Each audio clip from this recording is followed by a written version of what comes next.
Good morning. We are everywhere, aren't we? We now have the technologies to be everywhere, to connect with anybody we want, whenever we want to connect. In fact, it doesn't matter whether you're 5 or 75, we now have all the information we need via our social media. Don't we? I don't think so. I think we've reached a stage where we need to start investing in a new literacy. In a literacy in addition to our core literacies of being able to read and to write. And I believe that unless we do this, we'll not be able to use these tools as technologies of life, but keep on ending up in the kind of polarization that we are now in. I fell in love with the read-write web around about the same time that my only son, Jacob, was born. In fact, 2002 was about the time when these tools started to emerge. And I was fascinated by the idea that for the first time in my life, I could say whatever I wanted, whenever I wanted, online. And I did what most parents did at the time. I got into something called Flickr. So this is my son, Jacob, age 3, trying to teach his teddy bear Pickles how to speak English. And he got as far as P is for Pickles. And Pickles is still around. And then eventually I got into stuff like blogs because, what the heck? I could write and embed video in the blog. And then I got into things like Twitter. Suddenly I had 140 characters that I could use to connect with people, put a link to it. And then this kind of monster came about. And everybody was on it. We live on a tiny island here, but 49% of the population is using Facebook, including my 75-year-old dad. And eventually I realized that I was using these tools not just to have fun, but I entered a new virtual community. This is a technical term coined by somebody called Howard Ryan Gold, who's a scholar. And he said that eventually moving away from the technologies, in the communities that we have, real communities that we have like here, are moving online.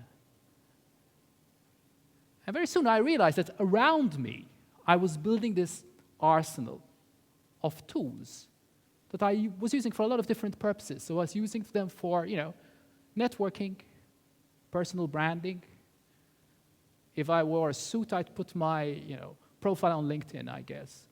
I did have some friends, I guess, on Facebook. And in 2009, I realized that something different was happening in terms of we weren't just using these tools to have fun, but even to educate ourselves. And I made a kind of funny decision. I decided I'd go and do a PhD on this stuff and find out some more. And I guess the first thing I realized was the intense difference in thought in terms of how these tools worked. This is the way things used to work in the 20th century. I had something to say, I would shout at you.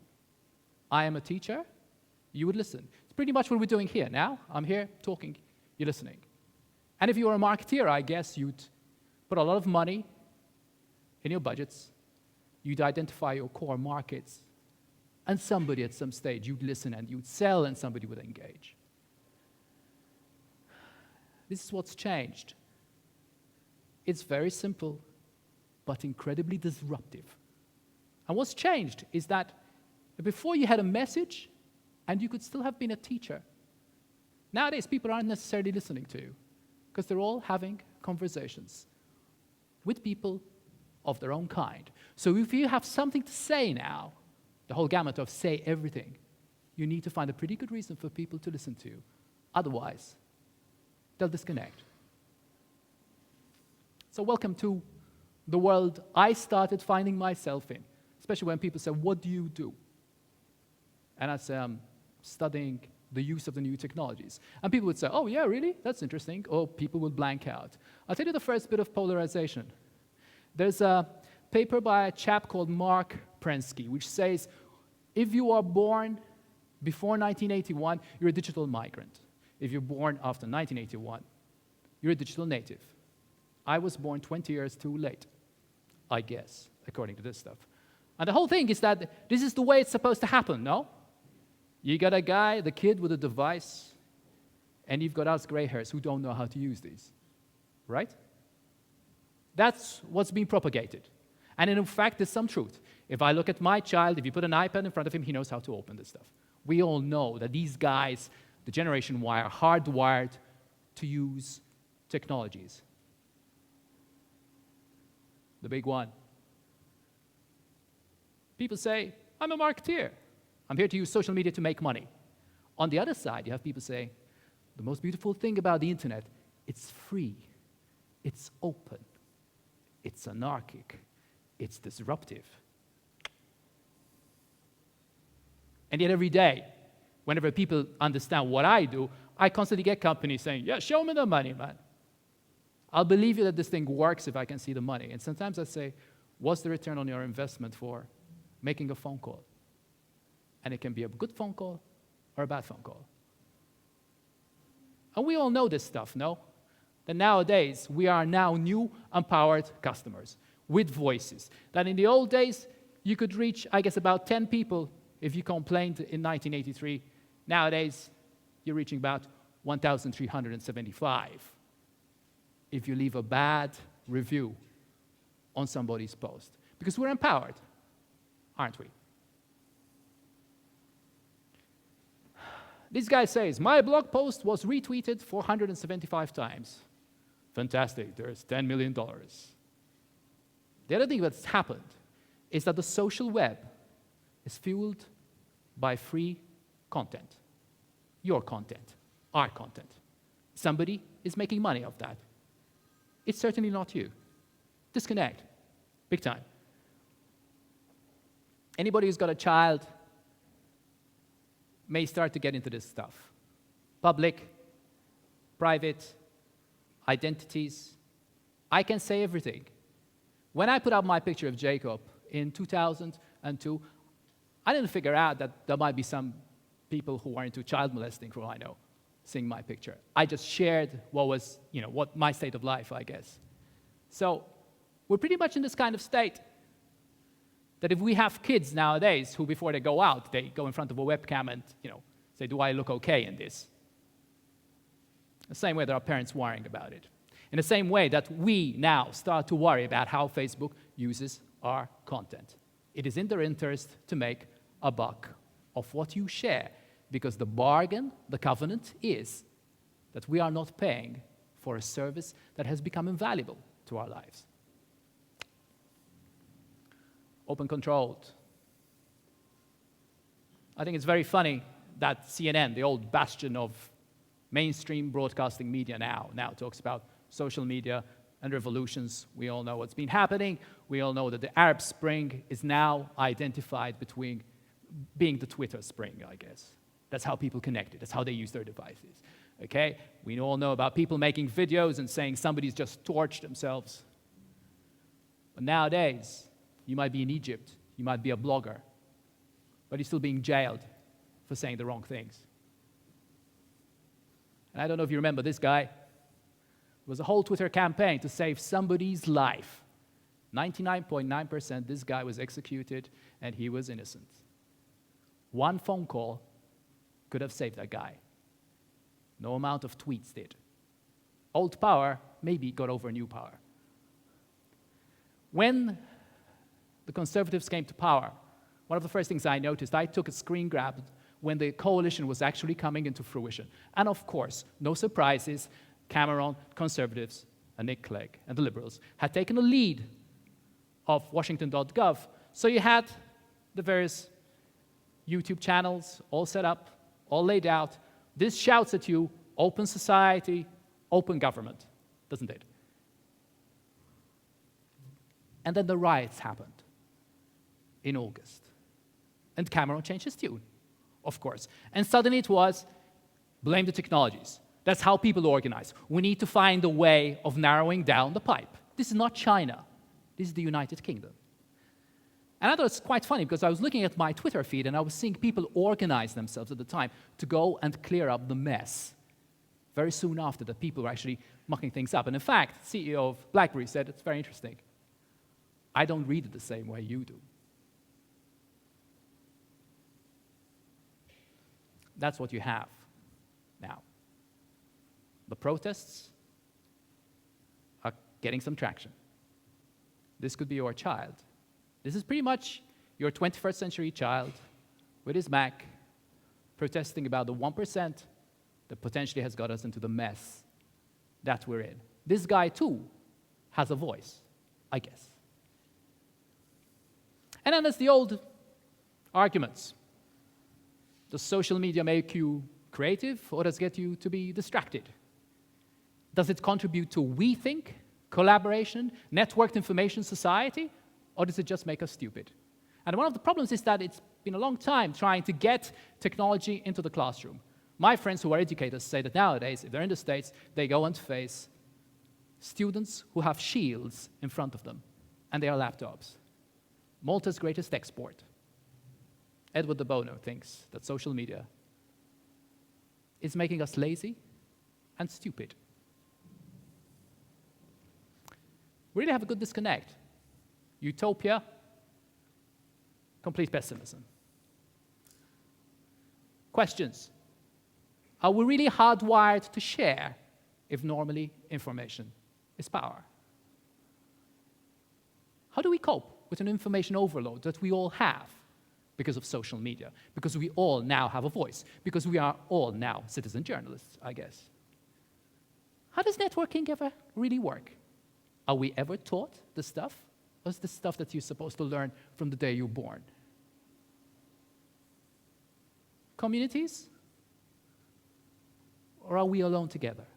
Are we just navigating our lives through screens? Social business. Does it really happen? This is the mantra of social business, by the way. We're going to find a way of engaging with our customers. We're going to connect. We're going to adapt. This is our collective offer. And out of this thing, good stuff will happen. Who's in control? Because as a parent now, I'm starting to get worried, I guess. Do these guys have all the answers? And this is where I really got down to really digging into some research. And quite by accident, I came across a very recent report by Demos, a UK think tank, Truth, Lies, and the Internet, and how young people are interacting with the Internet and social web. And it was a survey of about 509 primary school teachers. And they were asked, how do you engage with kids? First question I had, as soon as I saw the title, did anybody speak to the students? I guess not. That's not the way we do it, do we? But some of the things which came out, I guess, are very obvious, okay? What do kids do nowadays? They don't search. They look at what happens, what turns up on Google on the first page. It's okay, except on the first page, if you're searching for Martin Luther King, you come across a racist website. It's all about design, not much about content. You can be anonymous. I can be a boy, but I can be a girl on the internet. There's a lot of that stuff going on, okay? We all have this echo chamber, in a way. We all talk to people who agree with us. Are we trying to find ways of challenging our mindsets? We are creating a distracted generation, they said. And I said, by the way, I'm a teacher. How the hell do I deal with this thing? And how do I deal with trying to get kids to do this kind of stuff that I know they do all the time, which is search, analyze, retrieve, contextualize, synthesize. This is what they all have to do every day. And they came up with this thing. They said, we need old critical thinking skills, the old way of asking why. Do you remember when we were kids? We always used to ask why. Kids don't seem to ask why anymore. Okay? And they said, we need some sort of new knowledge. Where the hell do you learn this? I'll tell you about my happy accident. This is a guy in a hand-painted suit called Howard Rheingold. And in February, because I was alert with my normal people I follow on Twitter, I found a tweet which basically said, anyone willing to pay $100 for a 5-week mind amplifier course? I had no idea what mind amplifier course was, but of course I said, sure, is this a joke, Howard? And since February, I literally have now been engaged in a community of people who are trying to put these tools into practice. I'll give you a little snippet of what's happening, I guess. But first, let's figure out what Howard is saying that we should be focusing on, what these new digital literacies have to be. First one, attention. How can we get away from the distracted generation that they have to focus? Second, how can they really participate in civil society? These are old skills. Third, how do they cooperate? How can you get people to gang up together and really work on a project? 4, he's got an elegant phrase called crap detection. How do I know that what's coming via my screen is correct or not correct? And there are tools that can help you to filter this kind of stuff. 5, how does the network work? Co-learners, that's what Howard said we all are, and we are. I have some knowledge, you may have some knowledge, we have things to share. I don't have all the information, you may have some information. Let's put it into practice. This is the way we're putting it into practice. Google Hangout, new free technologies. I'm up in the corner there, there's Alex and Sijiri, there's Howard somewhere. There's this girl called Suze Barrows, she works for Google. I said, what's your job? She came up with a very interesting job description, which I don't know if you can read. I'm a free-range zombie designer. I get to pack around the best content. I love brains. I get to put it in a simple, elegant package-like stuff, like an egg. She said, I spend 15% of my time making sure that I can teach kids the right kind of skill sets.